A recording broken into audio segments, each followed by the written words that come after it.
The tale opens with a young boy named Errol sharing a meal with his family. Errol's father expresses amazement at his son's composure, mentioning he was unable to rest all night wondering about which hero class awaited his boy. His mother shares in the excitement, while Errol's older sister confidently believes her brother will surpass every one of his peers.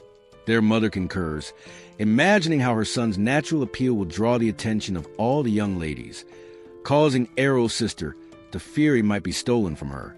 Yet Errol remains more grounded than his relatives, believing he'll simply become an ordinary person. In Errol's realm, hero classes represent divine gifts bestowed upon youth at age 10, enabling them to develop specialized abilities. When the blessing ritual commences, students assemble at school where a priest initiates the ceremony with the first child, placing his palm on the boy's head. The child immediately witnesses visions of flames and forged tools, revealing his destiny as a blacksmith. The youngster returns to his father filled with happiness, and the priest continues with the remaining pupils. When Errol's moment arrives, his sister declares he'll surely receive an extraordinary blessing. He approaches the priest while his family celebrates. Onlookers murmur with jealousy about Errol, anticipating he'll obtain elite classes like his parents, Farah the Sword Princess and Leon the Archmage. As Errol nears the priest, he shuts his eyes and concentrates, yet perceives nothing. The priest expresses shock at discovering no blessing, and declares Errol an uncommon case of hero without class. Errol's family immediately loses enthusiasm, feeling deceived and believing his destiny is destroyed as someone without talent. The following day finds Errol practicing basic sword techniques. His parents promise they won't cast him from their home, while Errol insists he's managing well and refuses to become a burden. His sister vows continued support. Observing his family's worry, Errol reminds him he's always studied swordsmanship under his mother's guidance, so he remains capable despite lacking a class, though he privately considers his mother a poor instructor since she consistently overwhelms him during practice with her remarkable power.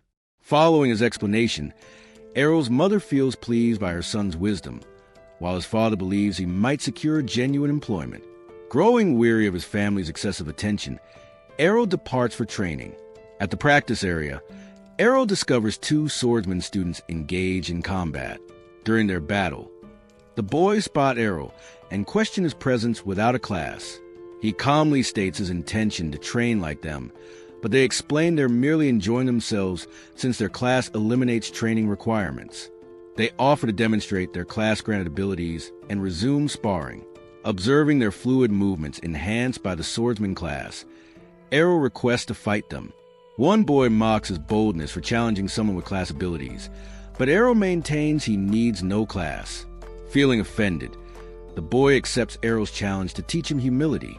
Before combat, the boy ensures Errol retains a protection blessing, a temporary barrier everyone receives at birth that regenerates when avoiding damage. Errol confirms he won't perish from the boy's enhanced attacks and tells him to prepare. Angered by continued provocation, the boy charges Errol and strikes, but Errol easily deflects his amazement. Errol then evades another attack before trapping the boy in a parry. The boy's companion assumes he's playing and urges him to end the match, but he explains that Errol proves more challenging than expected. As they exchange parries, the boy realizes he cannot defeat Errol alone, so he cheats by requesting his partner's assistance. The second boy attacks from behind, but Errol senses the assault and dodges. Watching the boys argue, Errol recognizes their class doesn't aid teamwork, and he moves to defeat them both. The boys notice his approach, but Errol suddenly disappears before emerging beneath one and delivering a knockout punch to his jaw. As his teammate falls, the remaining boy rushes at Errol but trips over his friend, allowing Errol to knock him unconscious as well. With both boys down, Errol calmly declares victory. They grow angry, claiming he attacked while the defenses were lowered. When they demand a rematch, Errol readily agrees. Before the rematch begins, another boy warns him against it, noting they cannot make weak excuses for battlefield failures.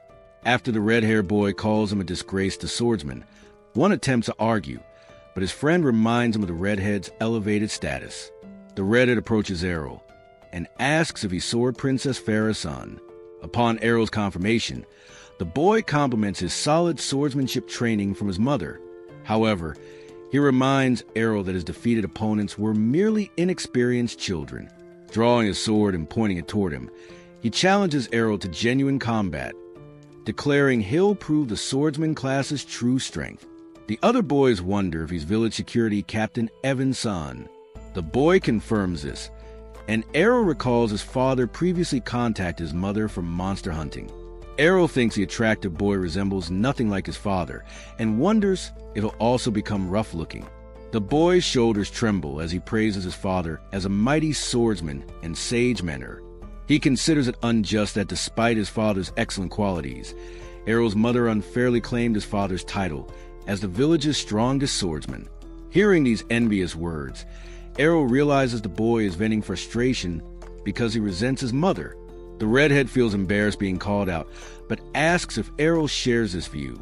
Errol confirms his mother is their village's strongest person, but the boy claims he inherited superior swordsman talent from his father, so he'll defeat Errol to prove his family's supremacy.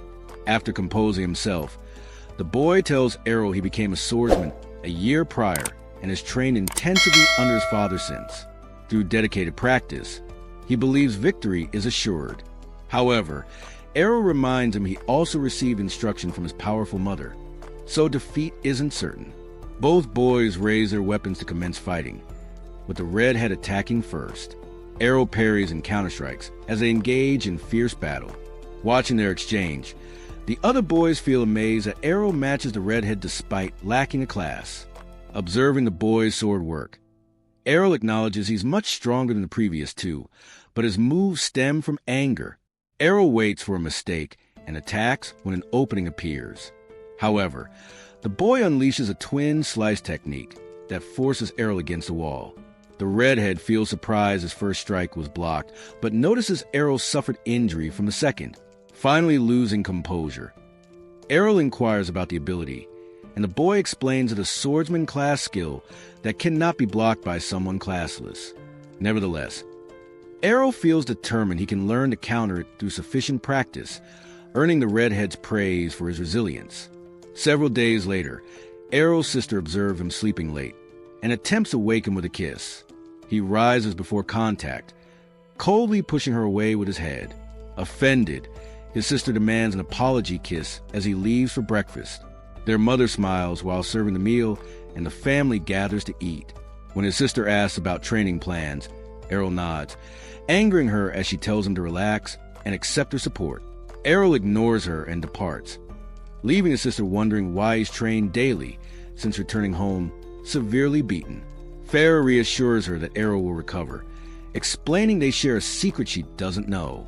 Taking her daughter outside, she opens a chest filled with broken weapons, revealing Errol's intense training over recent days. While his sister feels surprised, Errol's mother feels happy her boy gained inspiration from dueling other children. Errol's determination also encourages his sister, though she still desires creating a world where classless individuals face no discrimination. While her mother smiles at this noble aspiration, meanwhile in a forest, Errol strikes a practice target on a tree before retreating for an attack. He then executes a twin slice like the redhead and feels satisfied with his power. While Errol considers his beating worthwhile, a goblin silently stalks him in nearby bushes. It springs forward with its club, but Errol turns and defeats it with twin slice, feeling pleased with his skill strength.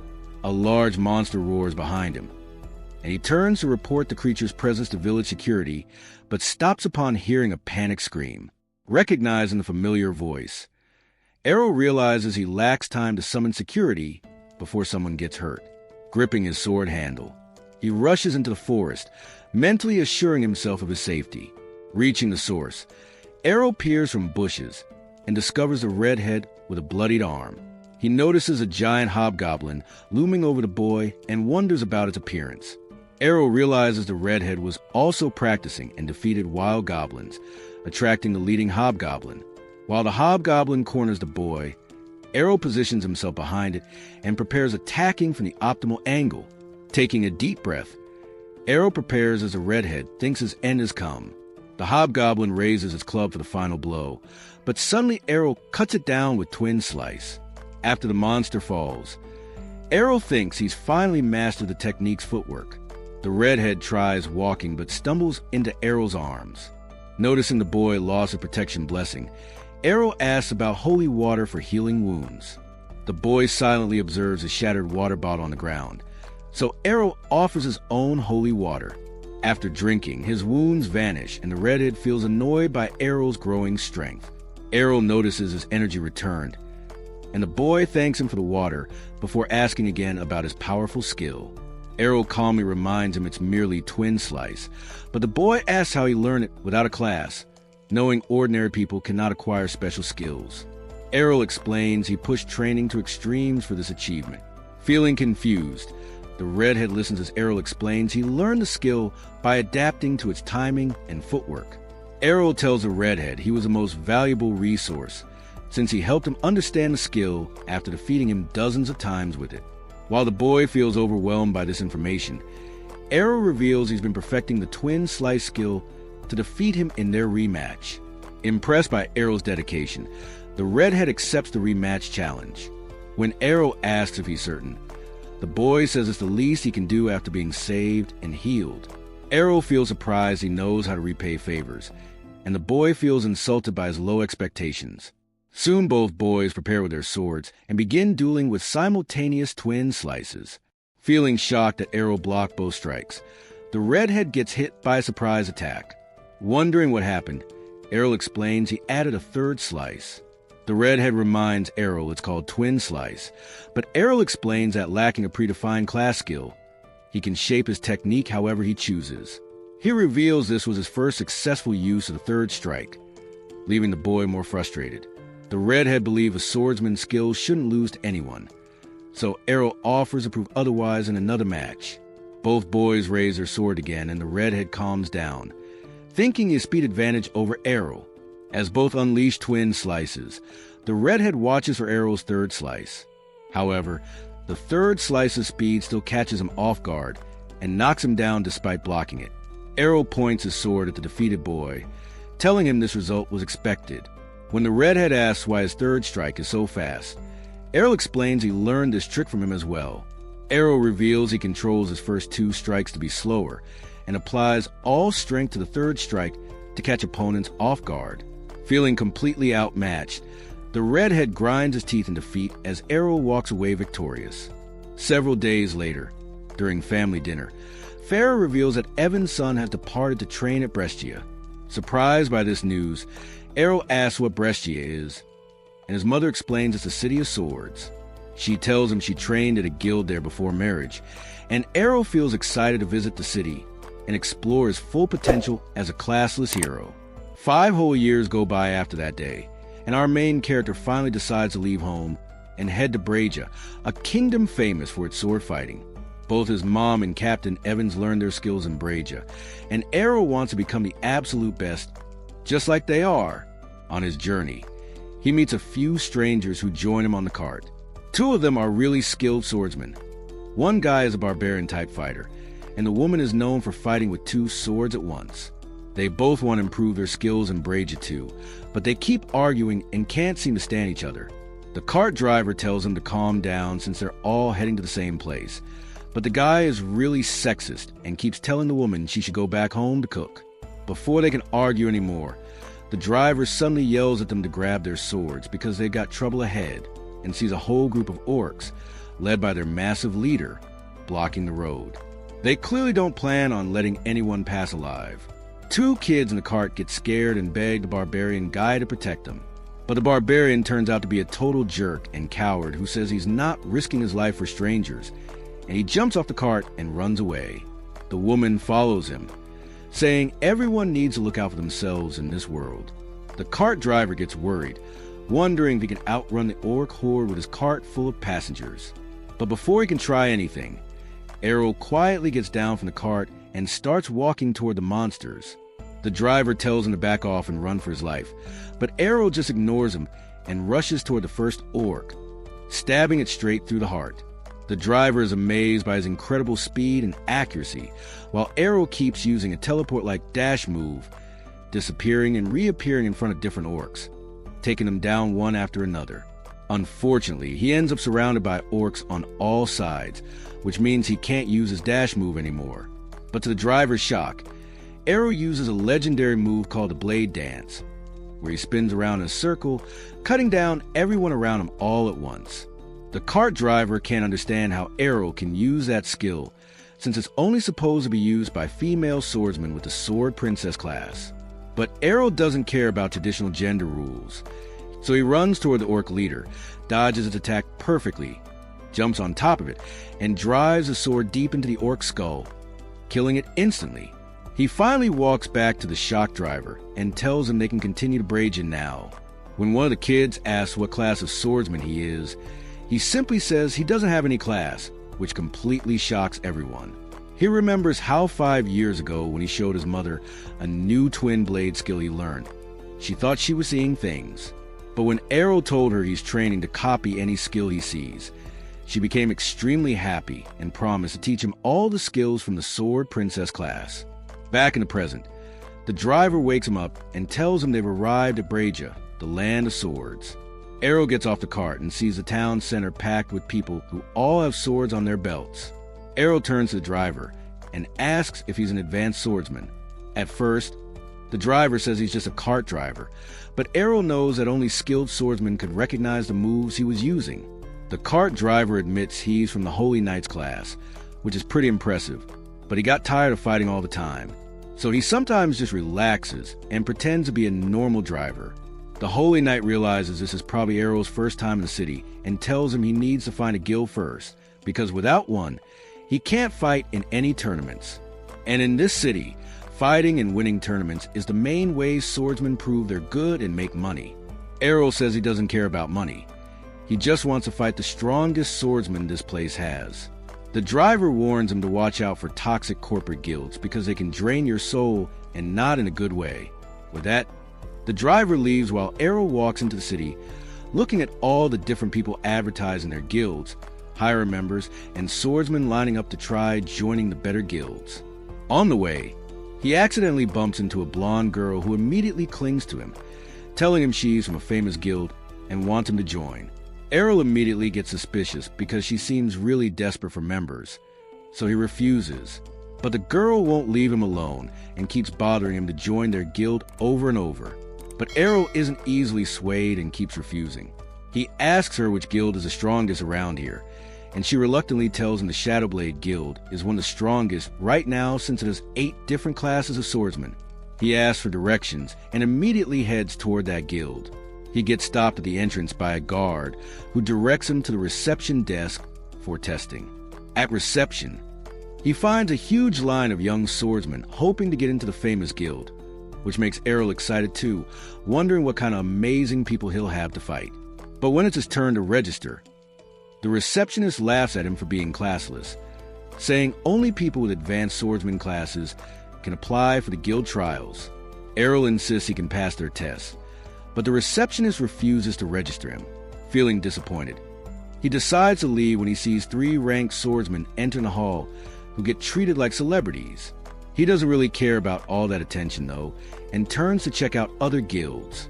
But one by one, every guild rejects him because he doesn't have a class. Tired and frustrated, he goes back into the city and takes out a letter his mother gave him, telling him to find her old guild since they would definitely help him. He wonders if his mom knew he'd have this much trouble, but he's thankful anyway. Before he can even read the letter, the blonde girl latches onto him again, saying they're still willing to take him in. But Errol refuses again. She literally starts begging him to join, asking him to do it as charity, and points at a beautiful guild house, claiming it's hers. This surprises Errol a bit, but the girl explains that their guild called Dragon Fong used to be the best in the country for a very long time, but lately things have gotten really bad, and they're currently the weakest. But she wants to bring it back to its former glory. The name Dragon Fong suddenly sounds familiar.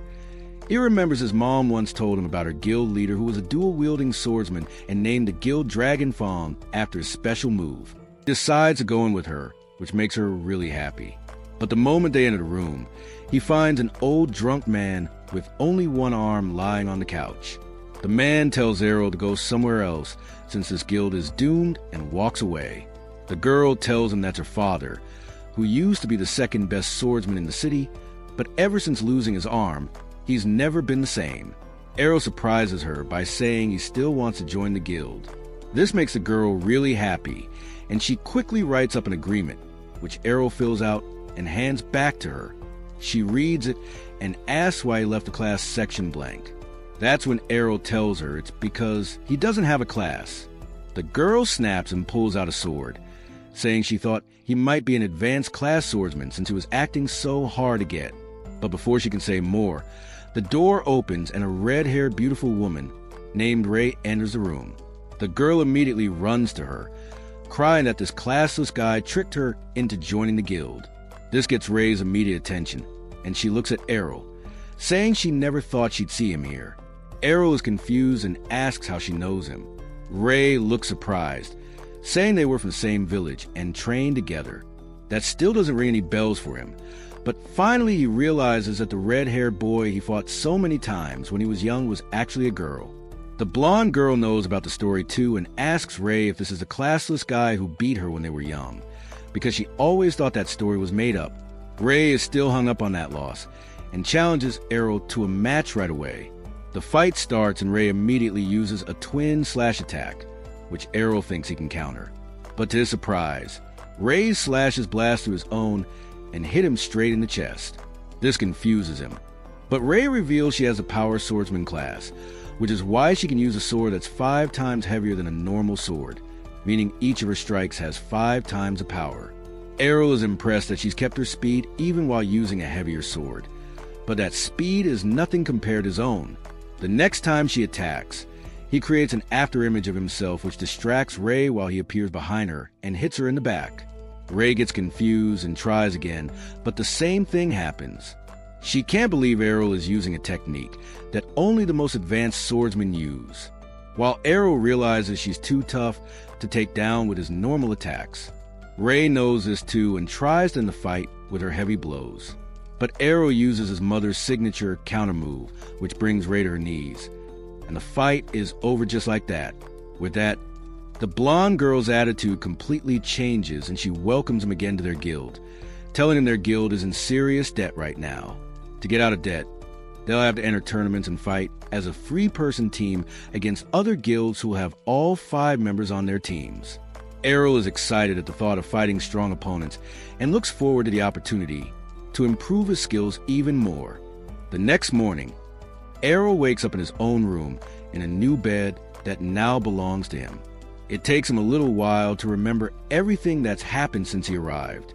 He now belongs to the same legendary guild his mom worked with, which is a big deal for him. So he decides not to let her down and make this guild great again. He freshens up and walks into the living room where the blonde girl and Ray are already up, chatting by the fire about the upcoming tournaments. The blonde girl immediately pulls Errol into conversation, saying the tournament starts next week, and since they now have 3 members instead of 2, they're eligible to participate. She tells Errol it's going to be super hard since it'll be an elimination-style tournament with one-on-one matches, but every guild will probably have 5 members, which puts them at a huge disadvantage. So they'll each have to defeat more than one opponent if they want to survive even the first round.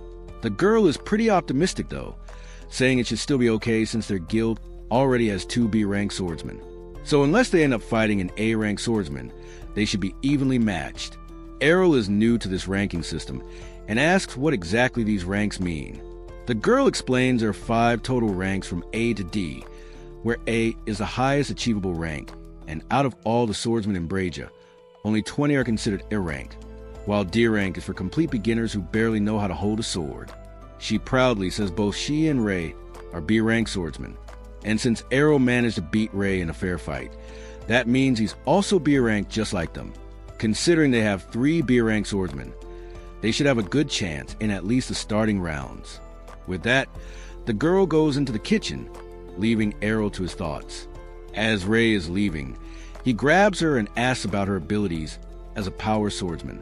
She still seems annoyed about losing yesterday, but explains that one of her abilities is to harden her outer mana shield to protect herself from most weaker attacks. Errol thinks about this for a while, wondering exactly how he can learn such a valuable technique, when suddenly he gets an idea. He tells Ray to hit him with her sheathed sword.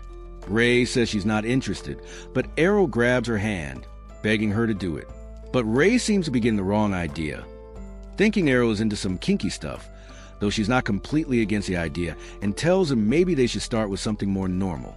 Errol doesn't notice the attractive girl in front of him, realizes they're thinking different things, and clears up that he wants her to hit him so he can learn how to use a skill to harden his mana protection shield, which will be really effective when fighting multiple attackers, since you're more likely to get hit in those situations. She's shocked by this and asks if he's gone insane, since skills are only given by the divine grace of the goddess and can't be learned. But Errol doesn't believe in that and tells her to stop talking nonsense, since he already learned skills like twin blade slice and instant transmission. This shuts Ray up, and she gives in and decides to try it once. They go to the training ground where she hands him her sword, warning that her sword is 5 times heavier than any normal sword, and without the brute strength skill, Errol will never be able to swing it.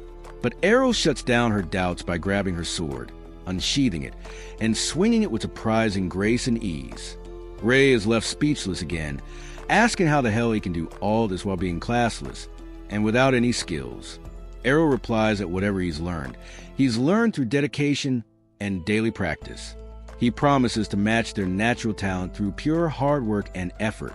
This changes Ray's attitude, and she apologizes for her comments, takes back the sword, and agrees to the training, but warns him she won't hold back. Errol agrees and tries to flirt, but that moment has passed and the woman smacks him in the face with her sheathed sword. A little while later, the blonde girl comes running down to the training ground, breathless and stressed, telling Errol and Ray that she just found out which guild they're up against, and it's not good news.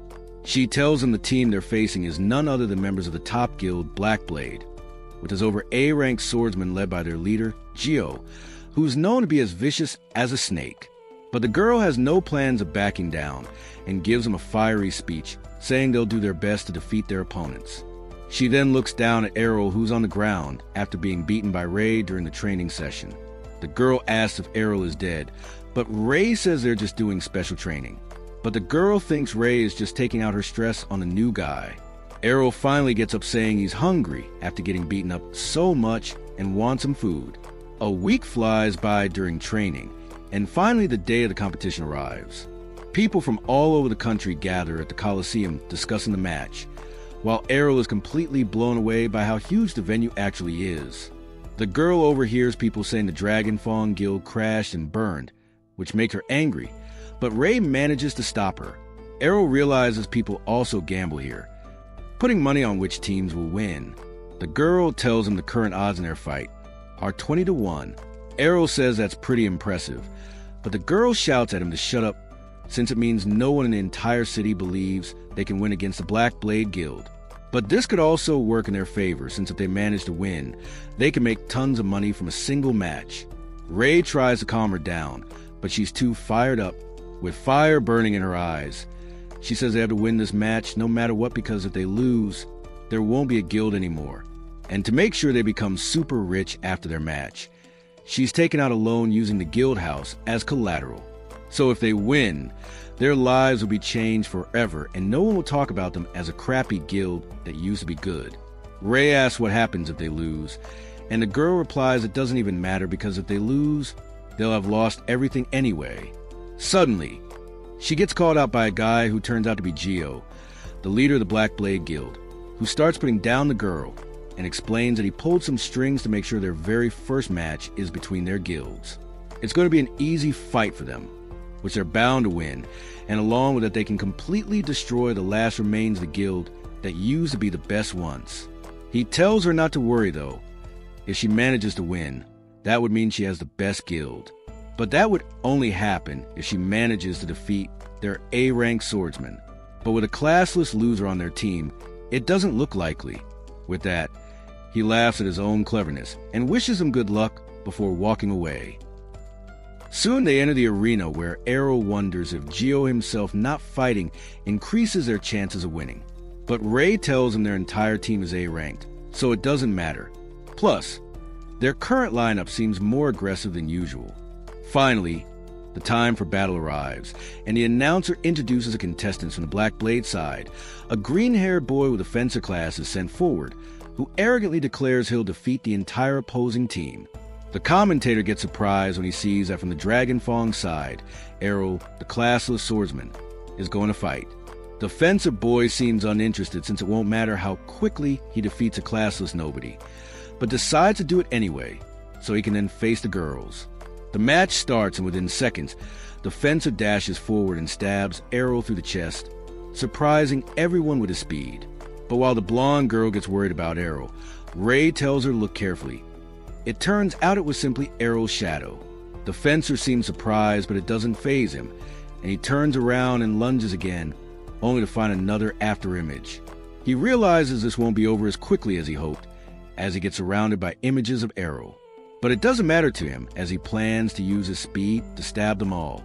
The afterimages all attack at once, and the fencer slashes through them all, only to get stabbed by the real Errol, who managed to create 3 afterimages, which is supposed to be really difficult. The fencer falls to the ground, and the match is over just like that. Errol mentions that his mother used to practice with him while using 5 images at once, and that was her going easy. The commentator is shocked as the crowd erupts with cheers for the classless fighter. He realizes that even though he tried the same technique as the fencer boy, his wasn't as refined, which means he'll have to work on it even more. The next match Errol faces is against a dual wielder who pushes the attack with a constant barrage of sword strikes. But Errol manages to block them all before using the twin/attack to take his opponent down.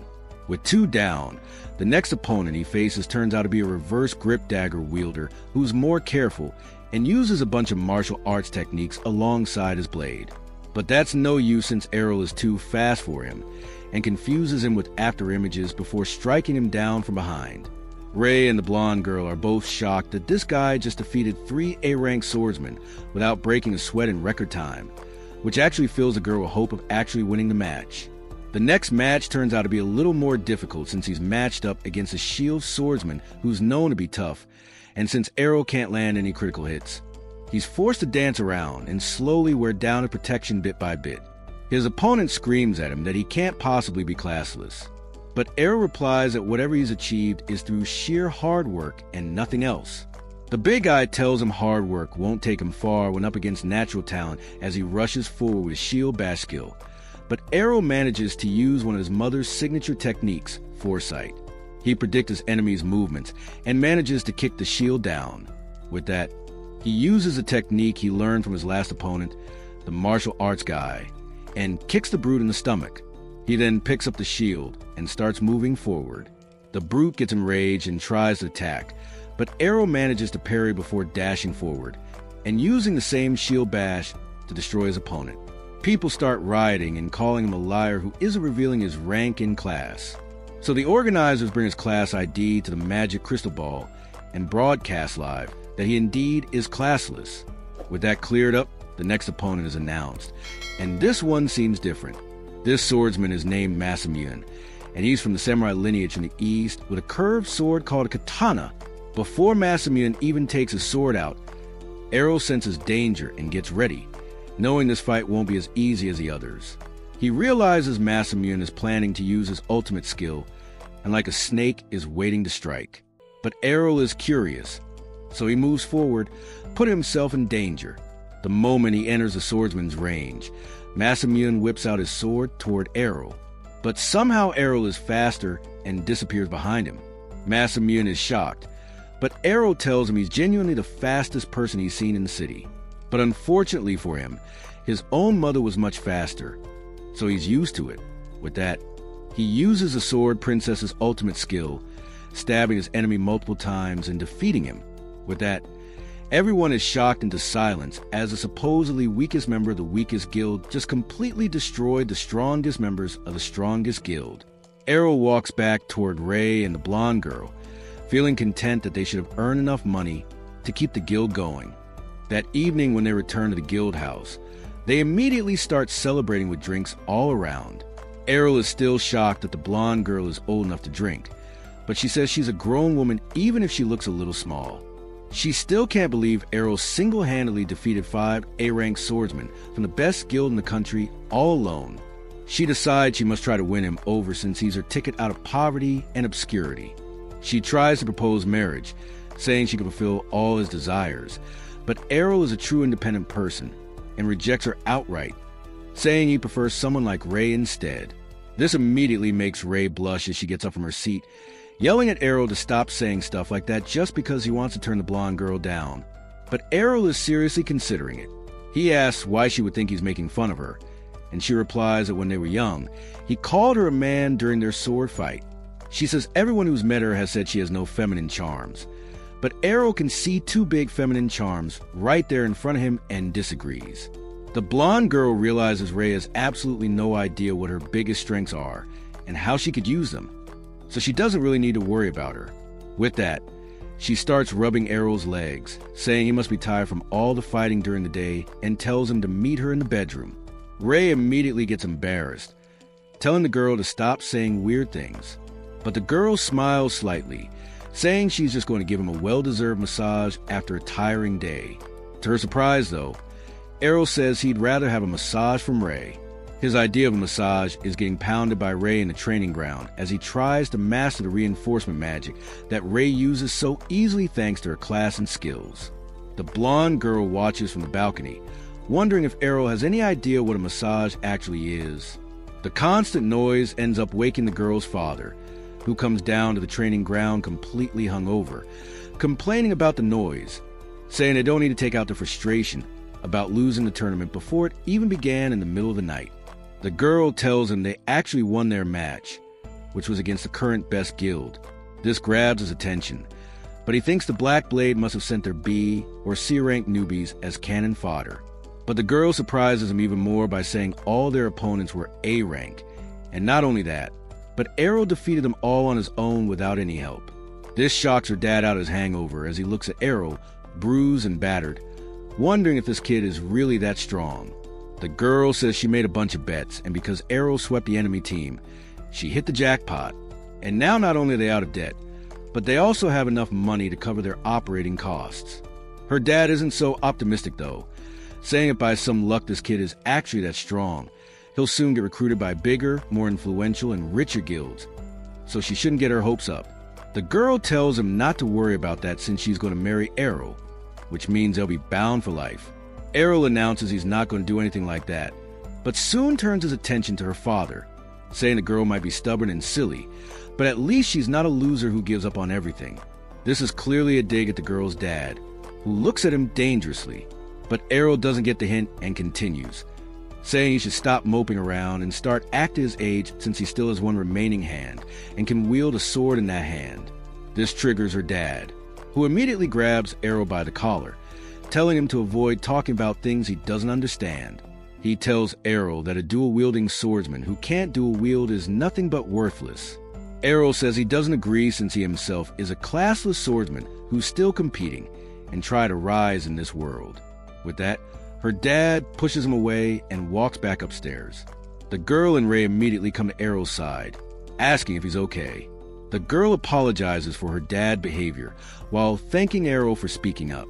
Errol says even after losing his arm and being washed up for so long, her dad is still incredibly strong, and it's a waste that he's refusing to use his incredible strength and experience.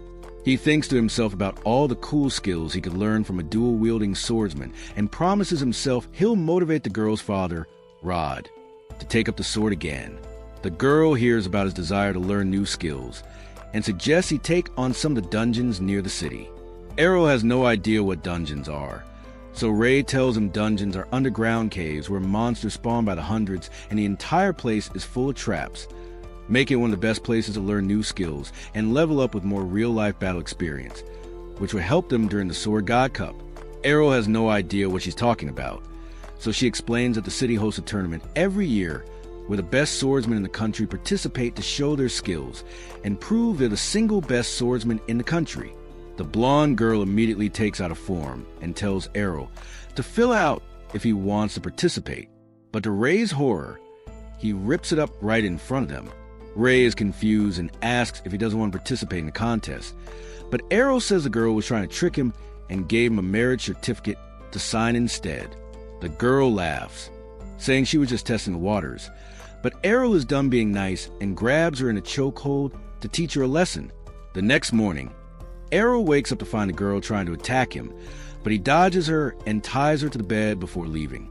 Later that day, they all go to the dungeons together, where the girl explains that everyone gets to stand in teleportation circles through which they can teleport to whichever dungeon level they want, but you can only go to levels you've been to before.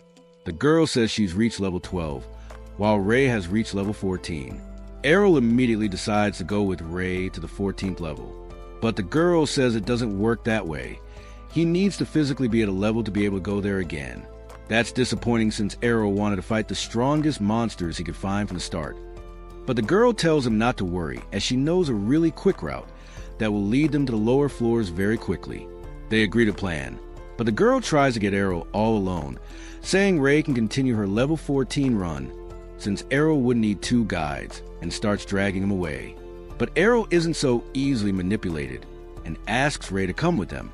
They enter the first floor where they're immediately attacked by 2 knights in armor. Errol draws his sword and starts clashing with one of them, while Ray takes the other one. He's surprised to notice that even though they're wearing heavy armor, the knights move with incredible agility.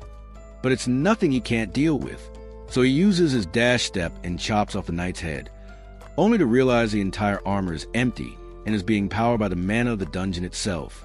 The knight starts moving again, even without its head, and Ray says they have no real weakness and don't feel pain either. So Errol decides to go for the legs, which works out beautifully as the magic knights collapse on the ground. Ray also deals with her opponent, saying they'll soon regenerate, so they need to move on. Before moving further though, Errol asks the blonde girl what her class is, and she very proudly says she's a fencer and promises to teach him anything he wants in the training ground or in bed. But Errol rejects her once again and moves on. Before entering the second level though, they hear cries for help coming from the door. When they move closer, they find a man covered in blood, kneeling on the floor and begging for help. Ray suggests taking him above ground, but the man refuses, saying his friends are still inside and they got badly hurt by a trap. He begs him to help rescue his friends, but the girl immediately gets down to business, asking for money in return for help. To her surprise, the man even pays her a good amount for money he won gambling. But Errol senses something wrong. While walking behind the man, he notices that whenever someone loses that much blood, they can't even sit on their own without holy water, let alone walk all the way back to a dangerous room. He realizes the blood and injuries are completely fake, but decides to keep this information to himself just because he thinks this might lead to something interesting and fun. The man takes him to a secret room where they find a trail of blood and a puddle in the center with 1 single gold coin. The sight of the coin immediately tempts the blonde girl, who goes to pick it up when a teleport circle appears beneath them. Ray realizes this was a setup while the man grins at them, saying he got paid well to do such an easy job. But to his surprise, the magic circle teleported him along with the others. They all appear on a floor that even Ray hasn't seen, meaning it's even lower than the 14th floor, but there are no signs of strong enemies yet. The guy who pretended to be hurt is shaking from fear as he stammers that this is supposed to be the lowest floor of the dungeon where the advanced sword god can be found. Suddenly, a knight with rainbow enchanted armor appears in front of them, but the girl refuses to believe the story of the sword god class, which everyone thought was just a myth. Errol realizes the trouble they're in and immediately pushes the girl down, as the sword god sends an aerial slash so strong it breaks the dungeon walls. Without wasting any time, the sword god attacks Errol, who barely manages to get his sword up in time, blocking the attack. Even though he gets shoved into the wall, he realizes he survived that just because of the reinforcement magic training he got from Ray. He tries slashing back at his opponent, but the knight is extremely quick and uses all the advanced moves to dash back.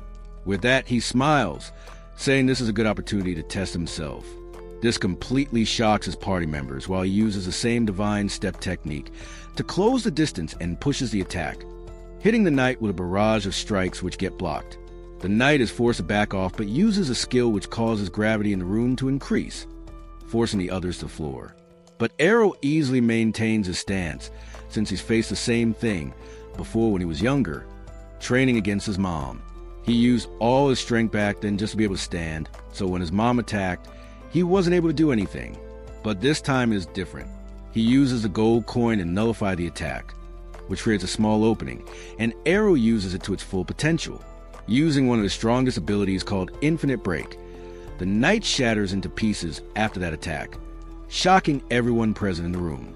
He regains his strength with some holy water, and then they all safely exit the dungeon through the teleportation spell. Back in the bar, Rod is drinking again when he overhears a conversation between three young idiots talking about how they tricked the new members of the Dragon Fawn Guild into a trap, and they're most likely never coming back. Rod walks up to them and breaks their table with a single punch, ordering them to reveal everything they know. But he's interrupted by Gio, who calls him a good-for-nothing drunkard. Rod immediately realizes this must have been set up by Gio, which means the chances of his daughter's survival are slim to none. Completely broken, he lunges toward Gio but gets pushed aside like nothing while he kneels on the ground, wishing he could save his little girl. But a sudden voice from the door catches his attention, and he turns around to see the blonde girl along with Errol and Ray enter the tavern, talking about how hungry they are. The girl notices her dad and the ugly Gio, but gets surprised when Rod hugs her tightly, thanking God for keeping his daughter safe. Ray calls Gio out, saying he got all the information out of his accomplice, who confessed it was all Joe's plan. But just like any politician, he straight up refuses to admit it, saying everyone is responsible for their own safety in the dungeons, and Errol thinks that's actually a valid point. Rod tells Gio he won't get away with this, but Gio simply calls him a drunkard, washed up piece of trash, and leaves the room while Errol wonders what new tricks he'll have to deal with now. A few days later, Loli receives a scroll showing all the preliminary tournament brackets. She's absolutely devastated when she sees she's been placed in the same bracket as Errol. Her heart sinks because this means she has zero chance of winning the prelims and representing her guild in the main tournament. Errol doesn't really understand how the prelims work, so Ray explains it to him. She tells him that the Sword God tournament is so popular and attracts so many aspiring swordsmen that it's impossible to fit everyone into main event. So the city organizes preliminary rounds with different brackets, and who you face is completely random based on a dice roll. It's pure luck. The winner from each bracket earns a spot in the main tournament. Errol checks the scroll Ray was reading and notices she's in a different bracket than him. Ray thanks God for that, saying she wouldn't stand a chance against Errol. She starts praying, hoping she can get through the prelims without too much trouble. Errol teases her about having daddy issues, but Loli interrupts them, saying they need to get back to the dungeons for more training. But Errol is completely sick of the dungeons by now and wants to skip it. Loli tries acting all cute, telling him she needs a strong man to protect her if things get dangerous. Ray sees how pathetic Loli is being and decides she needs to teach her about being independent. Before they can leave, Rod bursts into the room, being overly dramatic. He grabs his daughter and tells her to be extra careful, saying you never know when Jor might attack again. Loli can see the genuine fear in her dad's eyes, so she seriously agrees to stay safe before heading out. Rod turns around and catches Errol silently judging him. Rod says he still has time to get his act together and be a better, more protective father. Errol just smiles and says it's never too late to be a good person, then leaves. A couple of weeks pass, and finally the day of the preliminaries arrives. The matches begin with crowds cheering from the stands as fighters clash in a flurry of sparks and sword strikes. Slowly, people start getting eliminated. Even Loli loses her match before she ever gets to face Errol. She sits in the corner brooding, sad about the results since she at least hoped to make it to the finals this time. But Errol doesn't care about her feelings. He tells her she was worried for nothing about being in his bracket because she would have lost anyway. This makes Loli feel even worse. But she pulls herself together and tells him to stay on guard, even though he's really strong. She warns him that the other finalists in their bracket has some special tricks. Errol doesn't seem too worried, though. He says he's already seen almost every trick possible from his fights in the dungeons, so he doubts this opponent will surprise him. Loli isn't so sure. She tells him this red-haired swordswoman is actually a magic swordsman who can use magic spells to enhance her sword with mana and extra power. This surprises Errol. He didn't expect the city to allow magic in a tournament about being the best swordsman. Loli explains that it doesn't matter what your class is. You just need to be part of a guild to enter the tournament. The announcer calls for Errol, and Loli wishes him good luck. He walks into the arena and comes face to face with the red-haired girl. She immediately tells him she's a magic swordsman and that it's an accepted class, so she doesn't want to hear him complain about the fight being unfair because of her magic. Errol tells her straight up that he doesn't mind and that the best fighter will win. The announcer starts the match, and immediately the red-haired girl starts throwing fireballs at him. Errol dodges like he's in the Matrix, avoiding the attacks one by one while deflecting and slashing through the rest. The magic swordswoman seems to have an endless supply of mana as she keeps up her barrage, but Errol dodges and weaves through the attacks to get close to her. He tries to strike her down, but she manages to block while using another fireball to push him back. Errol starts getting a sense of her fighting style and comments that it must be pretty convenient to switch between close range and long range attacks at will. She brags about being gifted and says a classless loser like him could never beat her.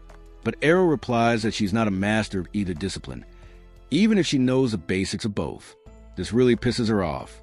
She promises to make him eat his words as she uses her magic to cover her blade in fire, creating a flaming sword. She claims only a true magic swordsman can wield something like this. She swings her sword and the flames chase after Errol. He calmly sidesteps and slashes back at it. But even he's having trouble predicting where the next attack will come from because of her wild, unpredictable movements. He acknowledges her talent, saying she must have practiced quite a bit. But then he stands perfectly still and absolutely schools her on what real mastery looks like. He starts deflecting her flame attacks without moving an inch from his spot. He says that if her basic swordsmanship was better than Loli's, she could have been so much more effective and dangerous. But at this level, she's barely better than NPCs. This completely embarrasses and humiliates the girl. As she loses her cool, Errol takes advantage and sends a twin slash her way, which completely extinguishes her flames. She's shocked. Before she can even process what happened, he uses his blink step technique to appear behind her and hits her in the head with his sword's pommel, knocking her out cold. The crowd erupts with cheers as the judges announce Errol as the winner of the fourth block. But all he's thinking about is how to master and use the skills he just saw this girl demonstrate. A few days pass, and finally the day of the main tournament arrives. Loli goes back to the guild house to wake up her father. She insists he watch the tournament with her, so they can cheer on both Errol and Ray, who both won their blocks and made it to the main tournament. Her father doesn't even open his eyes. He tells her to go by herself because he doesn't really care about it. Loli tries to provoke him, asking if he's scared he'll see Jorg there. Rod immediately gets triggered, saying he's not scared of Jorg. But then he calms down. In a vulnerable moment, he tells his daughter that he tried picking up his sword yesterday and realized he's so rusty at this point that he might not even be able to win the Sword God tournament anymore. This pisses Loli off big time. She couldn't even qualify in the prelims, let alone dream about winning the Sword God tournament. And here he is calling himself rusty. She tells him he should think about how he can still match the fighters in the tournament finals, while other swordsmen who train their entire lives can't even qualify for the first match. Finally, Rod agrees to go. On the way to the stadium, he thinks about how he used a trained Ray when he still had both arms instead of being a one-armed mess. He thinks warmly about those moments and wonders how Ray will perform, since she's his oldest student and he feels really connected to her. Back at the tournament, Ray seems to be losing her nerve. She's shaking her legs anxiously, staring at the ground. She gets jump scared by Errol, who asks if she's scared they might face each other in the very first match. This makes her forget about her fears as she tries to hit him. But Errol catches her punch just as the judges announce that the first match will be Jorg, the defending champion, against Errol, the classless phenomenon who's been surprising everyone with his undefeated run. He gets up to leave, but Ray grabs his hand and wishes him good luck. Errol walks into the arena where Loli calls out to him, telling him to kick Jorg's ass and tear him into 64 pieces.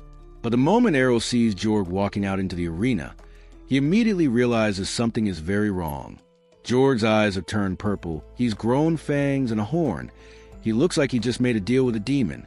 Errol's instincts start screaming that this guy could be seriously dangerous.